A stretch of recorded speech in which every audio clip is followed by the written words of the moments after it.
सीएचं नेमकं काम काय असतं? लोकांना माहिती असलेलं सीएचं काम म्हणजे जीएसटी फाईल करणं, इन्कम टॅक्स करणं, बरोबर. रिटर्न फाईल करणं, बरोबर. ऑडिट करणं आणि लोकांना गायडन्स करणं इन्व्हेस्टमेंटसाठी. हो. अरे इथे इन्व्हेस्टमेंट कर, तिकडे इन्व्हेस्टमेंट कर.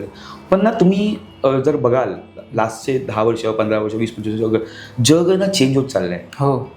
ग्लोबलायझेशन, टेक्नॉलॉजी बरोबर. आणि इंटरनॅशनल हे सगळ्या गोष्टींमध्ये ना सीएचा रोल ही चेंज होत चालला आहे आता. सो जसं मी ॲज अ सी ए काय काय करतो, तर मी ॲज अ सी ए काय करतो, हे सर्व कामं करतोच, जीएसटी, इन्कम टॅक्स. पण मी जे बिझनेसेस आहेत त्या बिझनेसमध्ये सिस्टम कशी टाकता येईल, प्रोसेस कशी टाकता येईल, SOP कसं सिस्टम सेट करता येईल, किंवा त्या बिझनेसमध्ये कॅश फ्लो आहे, वर्किंग कॅपिटल आहे, सिस्टम प्रोसेसेस आहे, किंवा त्यांचं बिझनेस फायनान्स.